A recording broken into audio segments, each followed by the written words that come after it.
आपके पार्टी से जो है मिथिलेश तिवारी जी भी हैं और वो कहते हैं कि बैकुंठपुर की जनता जो है हमारे घर का परिवार है। इसके बीच बैकुंठपुर के जनता जो है विकास सिंह को कैसे और क्यों वोट देना चाहिए? विधानसभा से दावेदारी ठोक रहे हैं, क्या लगता है कि ये दावेदारी जो है आपका सफल रहेगी? मुझे तो लगता है सफल रहेगा, क्योंकि हमको पार्टी के वरीय नेताओं के द्वारा कहा गया है कि आप जाइए बैकुंठपुर तैयारी करिए, आपको टिकट। तिवारी जी और मिथिलेश तिवारी जी हमारे परिवार के लोग हैं, तो एक ही बात है। जब परिवार के लोग हैं तो परिवार के साथ आप बगावत क्यों? बगावत कहाँ कर रहे हैं? कौन बोला कि बगावत? तिवारी भी कह रहे हैं कि हमने काम किया। आरजेडी से जो प्रेम शंकर यादव हैं वो भी बोल रहे हैं कि हमने काम किया, तो आखिर कमियां क्या रह गया? देखिए, कमी तो बहुत है। अब पिछले 5 साल की आप बात करें। वीडियो अच्छा लगा तो ज़्यादा से ज़्यादा इस वीडियो को शेयर करेंगे और कमेंट करके जरूर बताएंगे। तो आप देख रहे थे सुनता बिहार। जय हिंद। 2025 का चुनावी रणनीति चल रहा है और उसके बीच हम आपको बता दें गोपालगंज जिले के बैकुंठपुर विधानसभा जो है वो सबसे हॉट सीट बना हुआ है। उसमें काफ़ी लोग एकदम अपने दावेदारी ठोक रहे हैं और एक दूसरे के बीच आपको हम बता दें फील्ड में नहीं, आमने सामने लड़ने को तैयार है। हो सकता है उसके बीच हमारे विकास सिंह जी हो, ये आ जाए और बाजी मार के चले जाए। स्वागत है जी। बहुत धन्यवाद आपका। 2025 रणनीति में आप भी बैकुंठपुर विधानसभा से दावेदारी ठोक रहे हैं, क्या लगता है कि ये दावेदारी जो है आपका सफल रहेगी? मुझे तो लगता है सफल रहेगा, क्योंकि हमको पार्टी के वरीय नेताओं के द्वारा कहा गया है कि आप जाइए बैकुंठपुर तैयारी करिए, आपको टिकट दिया जाएगा। तभी मैं, चूँकि हम लोग पार्टी के मतलब ईमानदार सिपाही हैं और पार्टी ने जो कहा है उसको मैं कर रहा हूँ, और मुझे लगता है कि पार्टी ने अगर कहा है हमको कि आप जाइए तैयारी करिए तो मुझे टिकट मिलेगा। चूँकि ये जो सीट है आपकी, जो बैकुंठपुर विधानसभा जो सीट है, काफ़ी हॉट सीट बना हुआ है और यहाँ पे आपको हम बता दें काफ़ी बड़े बड़े लोग हैं जिनकी यहाँ से लेकर दिल्ली तक की पहुँच है, वो भी इस बीच में है। तो उनको मतलब छोड़ते हुए पार्टी कैसे आपको टिकट दे देगी? बैकुंठपुर ही हॉट नहीं, आज के समय पूरा बिहार हॉट है। अभी पूरा बिहार हॉट हो गया है, ठीक है। तो मुझे लगता है कि जैसे हर विधानसभा में ऐसा ही है, ऐसा नहीं है कि आप बैकुंठपुर की सिर्फ बात करें, सब जगह यही है। और पार्टी ने हमको कहा है और निश्चित रूप से हमको पार्टी की तरफ से अगर कहा गया है तो हमें मौका मिलेगा। और सब है, सब लोग अपना अपना मांगते हैं टिकट, पार्टी जिसको देगी। चूँकि हम थोड़ा सा नाम रखना चाहेंगे, यहाँ पे आपके पार्टी से जो है मिथिलेश तिवारी जी भी हैं और वो कहते हैं कि बैकुंठपुर की जनता जो है हमारे घर का परिवार है। इसके बीच बैकुंठपुर के जनता जो है विकास सिंह को कैसे और क्यों वोट देना चाहेगी? वो अच्छी बात कहते हैं मिथिलेश तिवारी जी, और मिथिलेश तिवारी जी हमारे परिवार के लोग हैं, तो एक ही बात है। जब परिवार के लोग हैं तो परिवार के साथ आप बगावत क्यों? बगावत कहाँ कर रहे हैं? कौन बोला कि बगावत कर रहे हैं? दावेदारी ठोक रहे हैं आप? नहीं, आप दावेदारी ठोकना अलग बात है, बगावत करना अलग बात है। पार्टी एक जगह से 10-10 लोग तैयारी करते हैं एक पार्टी से। आप देखते हैं ना कि जब मुख्यमंत्री का चेहरा होता है तो वहाँ 5-5, 10-10 लोग दावेदार होते हैं ना। तो पार्टी के तरफ से कहा गया है कि आप तैयारी करिए, बगावत नहीं है। वो उनसे मेरे बहुत अच्छे संबंध हैं, तो ऐसा नहीं है, बगावत नहीं है। हम लोग जो है कि अगर पूरा बैकुंठपुर के लोग उनके परिवार के हैं तो हम भी उन्हीं के परिवार के हैं, तो ऐसा कोई उसमें नहीं है। हम लोग सब लोग भाजपा परिवार के हैं और भाजपा के जो मालिक हैं, एक तरीके से मालिक तो कोई नहीं होता, लेकिन हम लोगों ने मान रखा है, उनका जो निर्णय होगा सर्वोपरि होगा। वो कहेंगे कि आप लड़िए, मैं लड़ूंगा, अगर कहेंगे नहीं वही लड़ेंगे तो वही लड़ेंगे, वो तो बात की चीज़ें हैं। फिलहाल पार्टी की तरफ से कहा गया है, उस क्रम में मैं तैयारी कर रहा हूँ। अच्छा, बैकुंठपुर से आप आखिर चुनाव लड़ने का क्यों डिसीजन लिया है? क्या रीजन है इससे? यहाँ पे क्या कमियाँ छूट चुकी है, क्या कमियाँ हैं, क्या कुछ नहीं हुआ है जिसको लेकर के आपने बैकुंठपुर से ही जो है चुनाव लड़ने का आपने निर्णय लिया? भैया, सब लोग चाहते हैं कि अपने घर परिवार, अपने ज़िला, अपने विधानसभा के लिए कुछ करें। ये मेरा मातृभूमि है, तो मेरा भी सपना है कि बैकुंठपुर को मैं ऐसा बैकुंठपुर बनाऊँ जो मैंने बताया इकोसिस्टम एक ऐसा यहाँ डेवलप करूं कि मॉडल विधानसभा बन जाए। और मेरा वही विजन है कि बैकुंठपुर को मॉडल बनाना है, मॉडल विधानसभा। पूरे बैकुंठपुर विधानसभा मॉडल आखिर कैसे बने? क्या यहाँ पे कमियाँ रह गई है, बताइए आप, कमियों को दर्शाइए थोड़ा सा। देखिए, बहुत कमी है यहाँ। पिछले 5 साल में अगर आप देखें तो सिर्फ कमियाँ ही कमियाँ हैं, कोई काम ही नहीं हुआ है। बैकुंठपुर काफ़ी पिछड़ गया है हर चीज़ों में, तो इस चीज़ को ठीक करना है, दुरुस्त करना है। और आगे बैकुंठपुर को ऐसा बना देना है जिससे लोग रोजगार के लिए नहीं भटके, रोज शिक्षा के लिए नहीं भटके, लोग स्वास्थ्य के लिए नहीं भटके। ये सारा व्यवस्था हमको करना है। मतलब आप मान रहे हैं कि यहाँ पे कमियां हैं? हाँ, बिल्कुल कमियां हैं। तो आपको मैं बता दूं कि यहाँ पे बैकुंठपुर में जो है मिथिलेश तिवारी भी कुछ दिन रहे हैं, अभी आरजेडी से जो है विधायक हैं, और वो भी मिथिलेश तिवारी भी कह रहे हैं कि हमने काम किया। आरजेडी से जो प्रेम शंकर यादव हैं वो भी बोल रहे हैं कि हमने काम किया। तो आखिर कमियाँ क्या रह गया? देखिए, कमी तो बहुत है।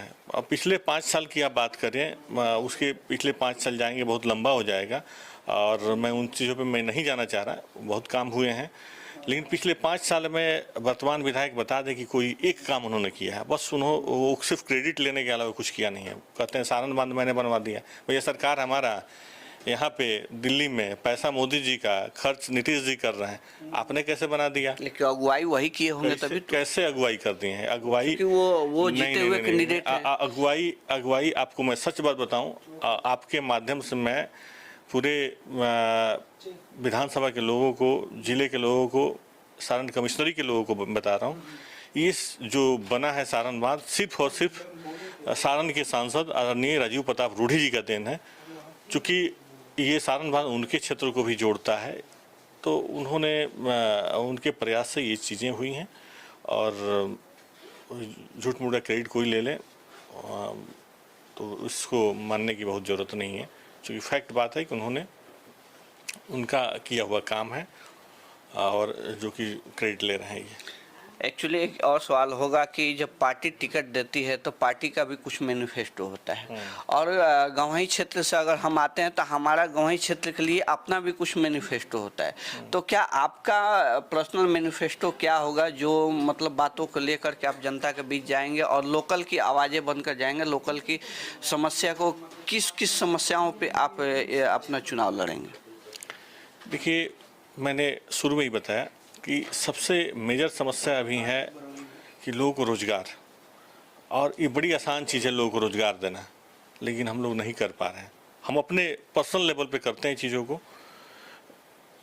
मैं बताऊं तो बेरोज़गारी लोग कहते हैं बहुत है, और रोज़गार की मैं कहता हूँ रोज़गार की कमी नहीं है। तो एक जो ब्रिज होता है ना, कि जो बेरोज़गार है उसको पता नहीं कि ब्रिज के उस तरफ जाना कैसे है, तो हम लोग ब्रिज बनेंगे जिससे कि लोगों को रोज़गार मिल सके। बैकुंठपुर में मैं दावे के साथ कम से कम 5 साल में 500 में उद्योग लगवा दूंगा। मैं ये नहीं कहूँगा मैं ये नहीं कह रहा हूँ कि मैं 5 लड़ने से पहले तो सब लोग दावेदार मतलब ऐसे बातें करते हैं। मैं ये नहीं कह रहा हूँ कि मैं 500 करोड़ का उद्योग लगा दूंगा, लेकिन 20 लाख, 50 लाख, 1 करोड़, 5 करोड़, 10 करोड़ का उद्योग मैं लगवा दूंगा, क्योंकि मुझे पता है कैसे रोजगार। सरकार की इतनी सारी स्कीम्स हैं। चुनाव लड़ने से पहले हर जो भी कैंडिडेट होते हैं कि प्रलोभन देते हैं, बहुत सारे वादे करते हैं, और चुनाव जीत गए तो वो कहते हैं कि आप कौन हैं, बैठ जाते हैं आराम से दिल्ली में जाकर। हम लोग बैठने वाले लोग नहीं हैं, हम लोग मेहनती लोग हैं। हम बिल्कुल टूर पे भी जाएंगे, उसमें कहाँ ये मैं ऐसा नहीं कहूँगा कि मैं एकदम बैकुंठपुर में मैं टूर पे भी जाऊँगा, लेकिन उस टूर पे जाने का कोई मकसद होगा। टूर पे जाते मैं उसका मकसद होगा, मैंने क्या बोला, मैं एक ऐसा इकोसिस्टम बना दूंगा कि विधायक हेल्पलाइन जो होगा, विधायक हेल्पलाइन पे फ़ोन करेंगे। हमको फ़ोन करने की ज़रूरत बहुत इमरजेंसी केस में आएगा। मैं ऐसा हेल्पलाइन बना दूंगा कि आप हेल्पलाइन नंबर पे फ़ोन करेंगे, आपको डोर स्टेप डिलीवरी समझते हैं ना, डोर स्टेप, आपको घर बैठे आपको सेवा मिलेगा। तो फिर विधायक को फ़ोन करने की ज़रूरत ही नहीं होगी। विधायक से बहुत मिलने, हाँ बहुत लगेगा कि नहीं अब वहाँ से नहीं हो सकता है, तब सेकेंड में हमको आप खोजेंगे। आपको मैं महसूस ही नहीं होने दूंगा आम पब्लिक को कि भाई हम विधायक से बात करेंगे, हेल्पलाइन पे बात कर रहे हैं। मकसद तो यही है ना कि हमें जो हमको ज़रूरत की चीज़ें हैं, जो सर्विसेज हैं, वो हमको समय से मिल जाए, जिसको जिन चीज़ों की ज़रूरत हो मिल जाए। वो ऐसा इकोसिस्टम बना देंगे कि आप सोच नहीं सकते हैं। अभी बिहार विधानसभा जो चुनाव है वो युवाओं पे टिक गया है, युवाओं पे हर लोगों का मतलब नज़र है। और अभी हम आपको बता दें कि जो राहुल गांधी है, तेजस्वी यादव जो हैं, वो एक रैली लेकर निकले हुए हैं। एक अपना हर ज़िले में अपना एक रैली कर रहे हैं, यात्रा कर रहे हैं, दौरा कर रहे हैं, और उनके साथ सारा जो युवा है बिहार के जुड़ चुका है। तो क्या लगता है कि इस बार बीजेपी जो है वो बिहार से मतलब धरातल पे चली जाएगी या उठ के आएगी? उनके पास कोई रोजगार नहीं है, रोजगार ढूंढ रहे हैं, लेकिन दिक्कत क्या है ना कि दोनों लोग, मैंने एक चीज़ बताया कि दोनों लोगों में स्किल नहीं हुए हैं, अभी उनको पहले ट्रेनिंग लेना पड़ेगा। ठीक है, इतनी बड़ी पार्टियां से वो लोग चल रहे हैं। पार्टी, इतनी बड़ी पार्टी होने से, पार्टी किसकी थी? पार्टी लालू यादव की थी, पार्टी कांग्रेस किसकी थी? अभी ज़बरदस्ती के लोग हो रहे हैं, लेकिन होने जाना कुछ है नहीं, दौड़ लें।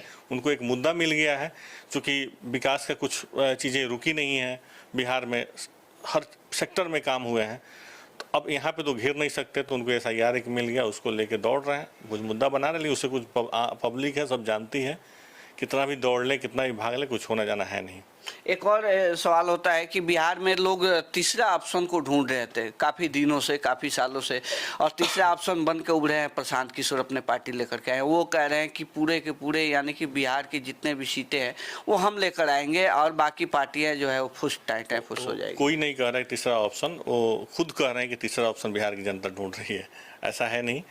प्रशांत किशोर जी व्यापारी आदमी है, ठीक है, व्यापार करना भी अच्छी बात है, लेकिन आप खुद समझेंगे जिस दिन रिजल्ट आएगा उस दिन वो 0 पे आउट रहेंगे। चलिए, अंत में विकास जी जो है वो बैकुंठपुर विधानसभा के जनता को, जो जनता और सेवक है, उनको क्या कहना चाहेंगे?